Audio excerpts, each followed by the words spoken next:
First up is Jim Appleby. He has over 30 years of experience in road infrastructure, asphalt production, civil engineering industries. He commenced his career in the UK before relocating sensibly to Australia. Jim is joining us to discuss initiatives implemented in Downer to eliminate vehicle and pedestrian interaction in the red zone. We'll have the opportunity to ask Jim some questions, as I say, after his presentation. So please send through those questions early through the stage chat on the right-hand side of your window. Welcome, Jim. Thank you. And good morning, everybody, and thank you for the opportunity to talk with you today. I'd like to preface my presentation with two things. Number one, what we have found is the best ideas always come from those who do not watch. And the second part of that is a rule is only any good if it's embraced and used. And with that, I want to talk you through the red zone, something that we brought together in Downer. So what is the red zone? It quite simply is, it's 10 metres separation maintained between plant and pedestrians in the possible direction of travel. There isn't any instance in that 30 years of experience, I can tell you, where pedestrian and a vehicle coming into contact and the pedestrian has won. Inevitably, it's a one-sided argument.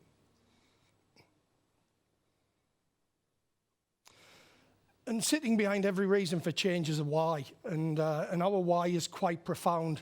On the slide, you have the names of 5 ex-colleagues of people, either mine or within the Downer management team, Maury, Harry, Eddie, Doug and Colin, who sadly met their demise by coming into contact with a vehicle. As I say, only one side ever wins. And these were the reason, this is our why, that we brought change about in our business. The reality is plant-pedestrian interface is our most critical and largest risk with devastating consequences. And what we had heard prior to bringing this in 4 years ago is that the rules were confusing, were diluted, and nobody was quite sure between no-go exclusions. So we decided to bring about some change. And I think the how was really important. As I mentioned, those that do know far more than those that watch. So as well as listening and consulting with our staff, we created the Baker's Dozen. And on your slide are 13 of the most influential people in Downer Roads. And they're influential because they're on the front line, they're out there every day, they're working constantly in the field, and they know what we do. We brought them together and we used their combined knowledge to set up a rule. And this is their rule that we've adopted. And this was the 10-metre red zone. And this is keeping people 10 metres away from the plant that they are working in and around, importantly in the possible direction of travel. So take away the exclusion zone, take away the no-go zone, and enters the red zone. And it's easy to remember, and importantly, it's easy to understand. It's also easy to transmit to others, so you get this continual learning curve.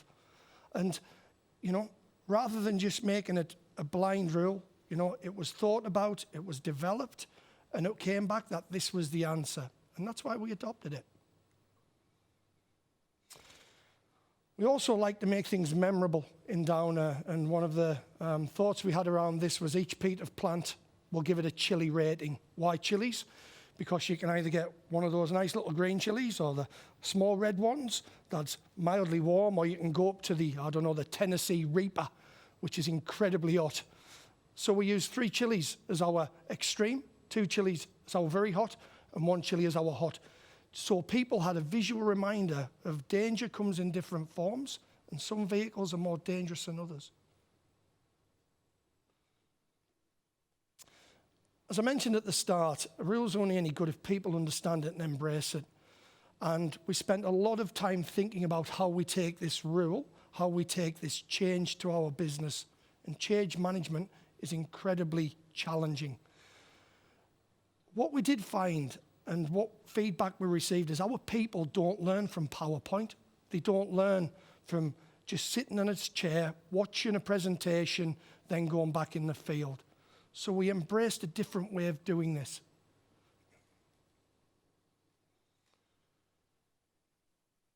We went interactive. We went hands-on. We had conversations, and that's two-way, where you spend more time listening than you do necessarily talking. Everybody was on the feet, and actually we tried to make it fun, which a lot of people don't really get when we talk about such a serious subject, but you learn more when you enjoy it. We made it thought-provoking and actually relatable to the work and circumstances where we want to keep our people safe. And we did this all around the country. Over 4,000 people joined us. There may be some people on the line who did, so I know some of the Wholesome team came on the rollout days, and we made it an engaging session of learning. Just a couple of examples. Try to pick things that are relevant. So a skid steer, small, very agile, as we have learnt the hard way, it's actually a really dangerous piece of equipment. You can see it's got 3 chilies. The challenge with this particular piece of equipment is it moves in every direction, quicker than you can. So as you can see, the red zone was created 10 metres in a circle around it. Now, I know some people say that's not possible, but also if you're behind a guardrail or you're behind, a vehicle, that then doesn't affect, because the vehicle is your natural barrier, or the guardrail, or the curbstone. And actually, the Baker's Dozen were adamant about this, and they made this work in the field. You'll also see it's got 3 chilies, extremely dangerous piece of equipment. And a loading shovel, or a front-end loader, depending where you come from and where your accent relates to. 10 metres out front, 10 metres out back. That's the direction it can move in. Now, it can tilt and move, but it can't move sideways. But we also stay away from the side in case it can tip. But again, 2 chilies, quite dangerous. Not as dangerous as a bobcat we found from the statistics and from our research. But again, a troublesome vehicle, and we've got a lot of these around. I know Wholesome have too. A truck. Again, it can go forwards and it can go backwards. So the red zone is 10 metres in front and 10 metres behind. We talk about 10 metres like it's a long way. It's half the length of a cricket pitch. It's not actually that far. And you need that distance for you to be able to react. Importantly, we have tipping zones at the side of this also. We've all seen on numerous occasions, trucks, they've either snapped the hoists come disjointed, or in fact, they've just been badly angled and have tipped over. So it's important you're not at the side. Again, 2 chilies, dangerous. Not as dangerous as a bobcat, but dangerous enough and warrants the respect. I flicked through this at a speed because there are far more interesting speakers to me, but I do want to dwell on this, and this is my why. That there is Colin Hendry. Colin Hendry was my first boss in this industry at 16, who I worked for 3 years. And for all that knowledge he shared with me, I did him the injustice of killing him in 2009, when on my watch, a road sweeper reversed over that man, a friend, a colleague, a father of 2 fine boys. It's something you never ever get over. And I never want you to have to face that. And that's why people like me and my colleagues around Downer are so adamant that rules developed by the frontline guys should be listened to, adhered to, used, because it keeps you safe. Now, in the true spirit of me not getting things quite right, I have run slightly out of order. And to finish with, I just want to show you a video. And it's a video we developed, we call them a stickman video. So these messages can resonate and can be passed on.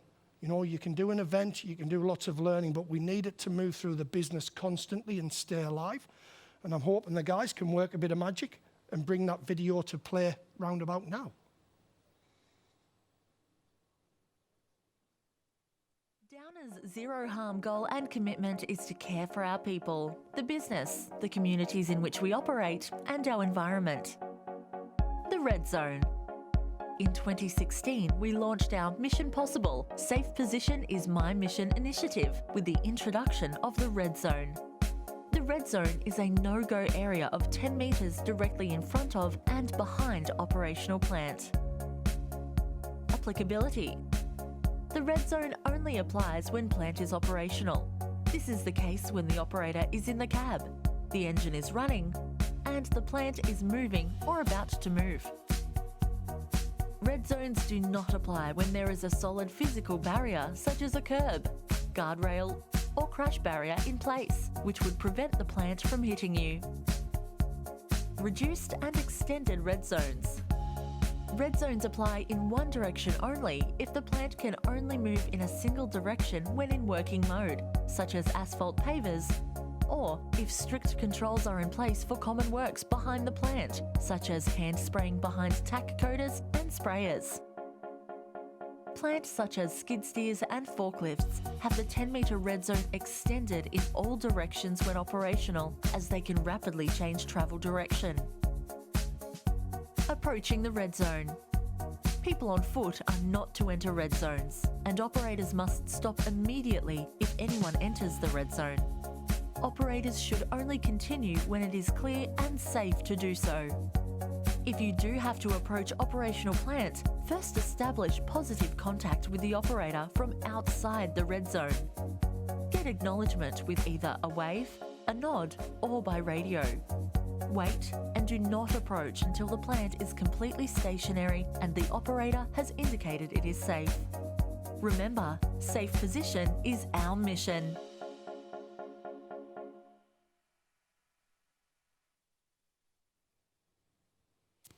And a simple video to explain a simple rule is our choice. And what I would say about the IP we create around zero harm, we let everybody have it.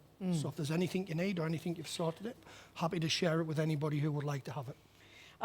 It's actually brilliant, isn't it? Just not only engaging the workforce, but actually sharing power, sharing responsibility, and saying we want to hear from the people who are right in the front line about what this is about, and that indicates so much so clearly, doesn't it? So the concepts of red zones and chilies, it's fantastic. Anyone who's been to an Indian restaurant knows exactly what you're talking about. Where did that come from? I mean, is it ingrained now in your workforce? Whose idea was it? So the idea of the chilies was our EGM, Dante Cremasco. He loves to add layers and layers of learning, because you don't just want to teach, you want to continually improve. And the chilies were dreamed up by him. We all looked a little bit quizzical at the start, as you do, but actually it's a really great visual reminder. And we live in a visual world these days, and they go on all of our pieces of equipment, and we don't rate them. The guys who work with them create their own rating. We have a view that we think they are, but the guys who work around them put the chilies. I think the most chilies I've seen on anything was 14. Right. It was a bit inventive, but again, it's all about the guys taking ownership and making their own decisions, and falling in with our beliefs. Yeah. And look, they have the most to lose. So let me preface this question with that. But there is, I would imagine, what creeps in is not exactly a she'll be right attitude, but I've done this dozens of times. I know how to do this. I don't have to be that alert and conscious through it. Do you find that makes a difference if a driver can see my fellow drivers, not some person in HR who's never have put 14 chilies there? I think it does, and I think constant reminders, and you really need it to be ingrained within your business. This is our biggest single risk. A lot of people think because we build roads, the likelihood is that the public are our biggest risk, but we aren't. We're masters of our own demise. And I think one of the most important facets is the visual's good, but the fact it was developed from the floor, for the floor, and by 13 of our most influential people, rather than the guys who wear suits or the girls who wear suits, was really powerful, and it was adopted with speed. And can you measure that success just finally? So we have had a really mature near miss reporting line in the business. We do a lot of critical risk observations, and what we saw was the downturn in the number of incidents being reported by a near miss line, and that wasn't coincidence. There was a downward trend. But we occasionally see the spike, and we have to constantly refresh. just because 4 years ago we brought it in doesn't mean that today people remember it as well. And you've got to keep revisiting the same subject, but its simplicity makes that much easier to move through what is a really big and complicated business. And what a terrific legacy for your friend Colin Hendry. Terrific legacy. I knocked on his door at 4 a.m. in the morning. I told Carol, his wife, what had happened, and she made me make a promise that I'd let it happen to no one else. And by God, I won't. Not of my own doing. And my management team colleagues and people in Downer, every one of those 5 people on the list, Maury, Eddie, everybody knows somebody. And, you know, we've made it quite clear, and we've been quite open with it, that it's our #1 concern and should be treated as such. Well, hats off. Thanks so much for coming in. We appreciate it. It's absolutely my pleasure.